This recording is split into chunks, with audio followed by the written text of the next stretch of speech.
नमस्कार बच्चों, मैं ममता उपाध्याय आज एक नए पाठ के साथ हिंदी में क्षितिज काव्यखंड पाठ 2 राम लक्ष्मण परशुराम संवाद, जिसके कवि तुलसीदास जी हैं। तो पाठ का अध्ययन करने से पहले हम थोड़ा तुलसीदास के विषय में भी जानें। देखिए, तुलसीदास जी राममार्गी शाखा के प्रतिनिधि कवि, हिंदी साहित्य के गौरव तथा भारतीय संस्कृति के रक्षक माने जाते हैं। उनकी रचनाएं भारतीय धर्म एवं आस्था की प्रतीक बन गई। तुलसीदास जी का जन्म 1532 ईस्वी में उत्तर प्रदेश के बाधा जिले के राजापुर गांव में हुआ। कुछ विद्वानों का मानना है कि उनका जन्म स्थान सोरों जिला एटा में हुआ।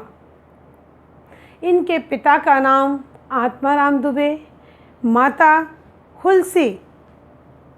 इनका बचपन बहुत परेशानी में व्यतीत हुआ, क्योंकि मूल नक्षत्र में जन्म लेने के कारण इनके माता पिता ने इनको त्याग दिया था। ऐसा कहा जाता है कि जब ये बड़े हुए तब इनकी शादी रत्नावली से हुई। ये अपनी पत्नी को बहुत प्रेम करते थे, उनके प्रेम में विशेष अनुरक्त थे। एक बार इनकी पत्नी की फटकार ने तुलसीदास जी के जीवन की दिशा को बदल दिया। उन्होंने अपना जीवन राम के चरणों में अर्पित कर दिया। इनकी मृत्यु 1623 ईस्वी में काशी में हुई थी। तुलसी ने अपना सारा जीवन राम की आराधना में लगा दिया। उनकी 12 रचनाएं हैं, जिसमें रामचरितमानस तथा विनय पत्रिका विशेष उल्लेखनीय है। तुलसीदास जी ने श्रृंगार रस का चित्रण मर्यादा के भीतर रहकर किया। बासल रस के चित्रण में भी तुलसी को पूर्ण सफलता मिली। शांत रस एवं करुण रस की इसमें प्रधानता रही है। अन्य रस भी प्रसंग के अनुसार हैं। तुलसीदास जी अपने समय में प्रचलित अवधी तथा ब्रज भाषा दोनों को ही अपनाया है। रामचरितमानस में अवधी भाषा का प्रयोग किया है। कवितावली विनय पत्रिका में ब्रज भाषा का प्रयोग हुआ है। तुलसीदास जी ने सभी काव्य शैलियों को अपनाया है। इन्होंने अनेक अलंकारों का प्रयोग भी किया है।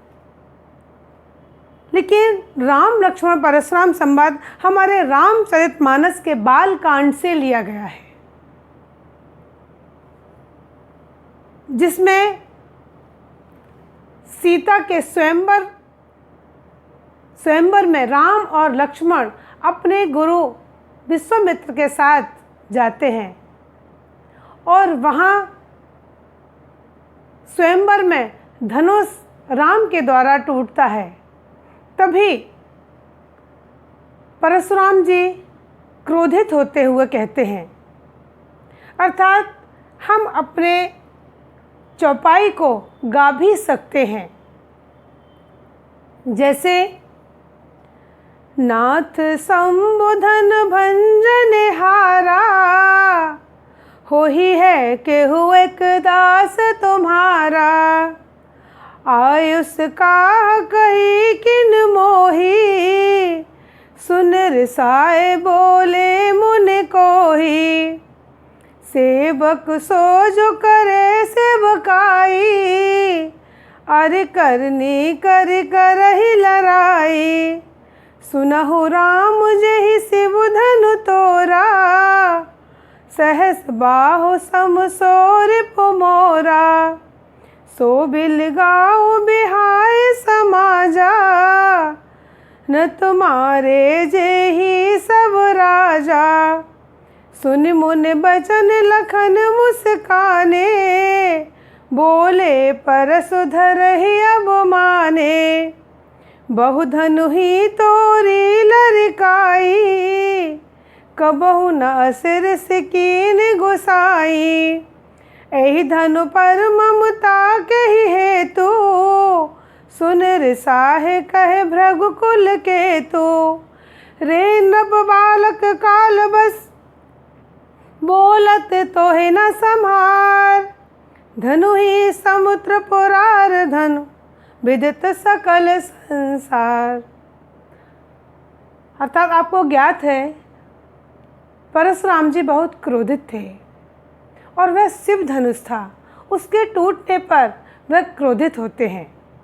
सुनिए, नाथ संबुधन भंजन हारा, हो ही है केहू एक दास तुम्हारा।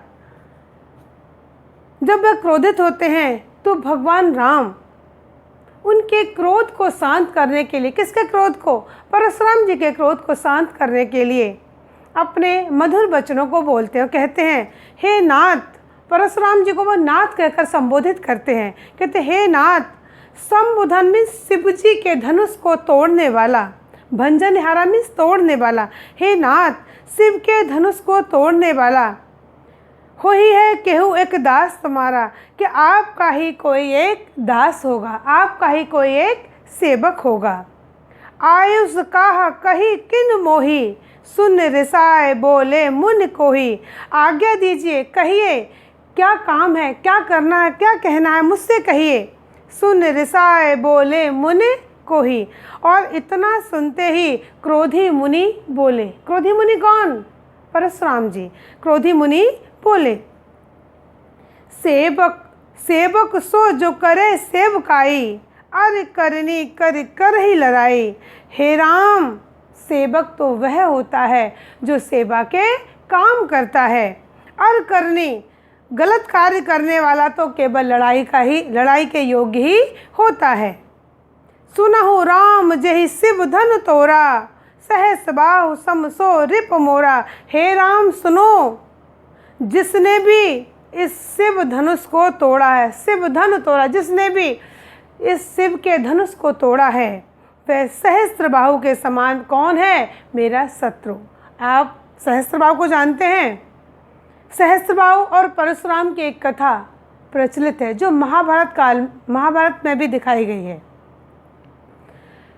सहस्त्रबाहु और परशुराम जी की शत्रुता का इसमें वर्णन किया गया है। पहले मैं आपको सहस्त्रबाहु के बारे में बता दूं, उसके बाद इसका अर्थ आगे का बताऊंगी। परशुराम जी ऋषि जमदग्नि के पुत्र थे और सहस्त्रबाहु राजा कार्तवीर, जो शिकार खेलते हुए एक बार जमदग्नि के आश्रम में पहुंच गए। जमदग्नि के पास एक कामधेनु गाय थी और वह कामधेनु गाय कहा जाता है कि सारी इच्छाओं को पूरा करती थी। सहस्त्रबाहु ने ऋषि जमदग्नि से उस गाय की लेने की इच्छा प्रकट की, लेकिन ऋषि जमदग्नि ने उन्हें देने से इनकार कर दिया, मना कर दिया कि मैं इस गाय को नहीं दे सकता। तो उन्होंने बलपूर्वक उस गाय को ले गए, छीन कर ले गए। और जब यह बात परशुराम जी को पता लगी तो उन्होंने सहस्त्रबाहु को मार दिया। ये बात सुनते ही कि मेरे पुत्र ने सहस्त्रबाहु को मार दिया, इस कार्य की निंदा करते हुए उन्होंने परशुराम जी से इसका प्रायश्चित करने के लिए कहा। तभी सहस्त्रबाहु के पुत्रों ने क्रोध में आकर ऋषि जमदग्नि को मार दिया। और पुनः ऐसा देखते हुए परशुराम जी ने क्षत्रियों को इस पृथ्वी से शून्य करने की प्रतिज्ञा ले ली थी। यहाँ पर इसलिए वह सहस्त्रबाहु के समान अपना शत्रु बता रहे हैं। किसे? जिसने भी शिव के धनुष को तोड़ा है, वह सहस्त्रबाहु के समान उनका दुश्मन है। सो बिलगाओ बिहाय समाजा, न तुम्हारे जे ही सब राजा। ऐसा सो बिलगाओ बिहाय समाजा, वह जिसने भी इस धनुष को तोड़ा है वह इस समाज से, जो राजाओं की सभा बैठी है, राजाओं की सभा में से वह व्यक्ति अलग हो जाए, बिलगाओ अलग हो जाए, वह निकल जाए जिसने भी इस धनुष को तोड़ा है। नहीं तो अगर ऐसा नहीं हुआ, वह व्यक्ति राजाओं की सभा से नहीं निकला, मुझे पता नहीं होने दिया, तो फिर न तुम्हारे जे ही सब राजा, नहीं तो फिर इस सभा में उपस्थित सभी राजा मारे जाएंगे। सुन मुन बचन लखन मुस्काने, बोले परस धरई अब माने। इतनी बात मुनि की इतनी बात को सुनकर लक्ष्मण जी क्या करने लगे? मुस्कराने लगे। क्यों? क्योंकि उन्होंने कहा कि अगर वह इस राजा की सभा से शिव के धनुष को तोड़ने वाला अलग नहीं हुआ तो यहाँ उपस्थित सभी राजा मारे जाएंगे। यह उन्हें बचकाना लगा। किसको? लक्ष्मण जी को। और मुनि की बातों को सुनकर लक्ष्मण जी मुस्कराने लगे। बोले परस धरई अब माने, और फरसा धारण करने मतलब अहंकार के साथ अपमान, मतलब उनके अपमान करने के लिए वह लक्ष्मण जी बोले, बहु धनु ही तोरी लरिकाई, कबहु न अस रिस कीन गुसाई।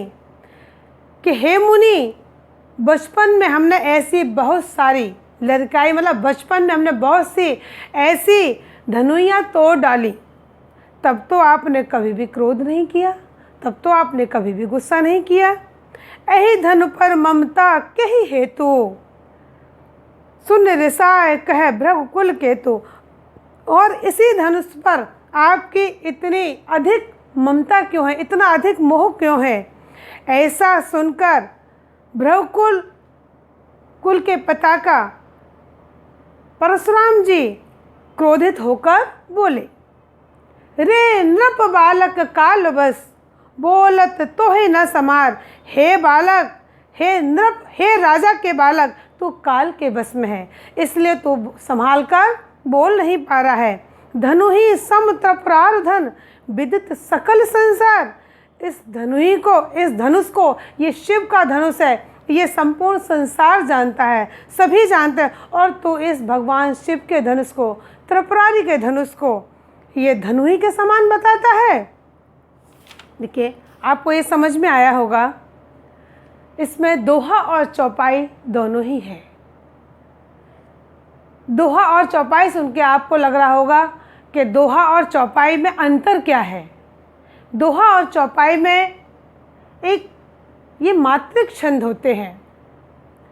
इसमें जो चौपाई है, चौपाई में भी 4 चरण होते हैं, लेकिन उसमें 16-16 मात्राएं होती हैं, मात्रिक छंद होते हैं।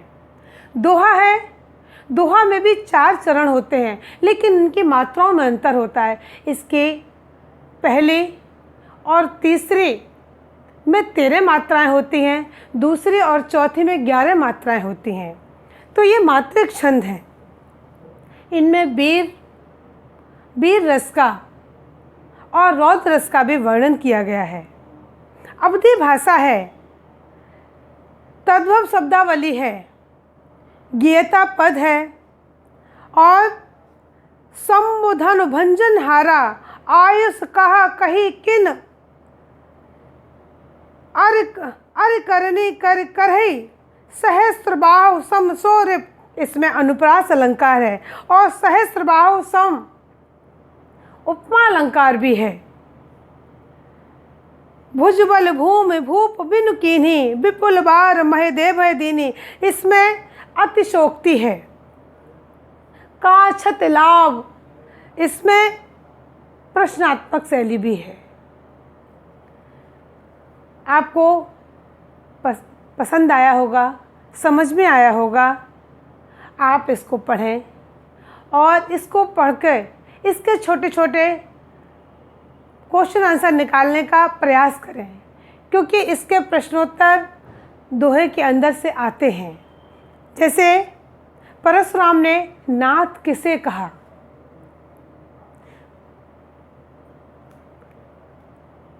परशुराम का स्वभाव कैसा था, भगवान राम ने नाथ कहकर किसको संबोधित किया, शिव के धनुष को तोड़ने वाला कौन था।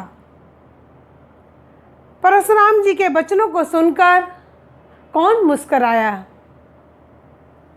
आगे का सेकंड पार्ट में दिखाया जाएगा। नमस्कार।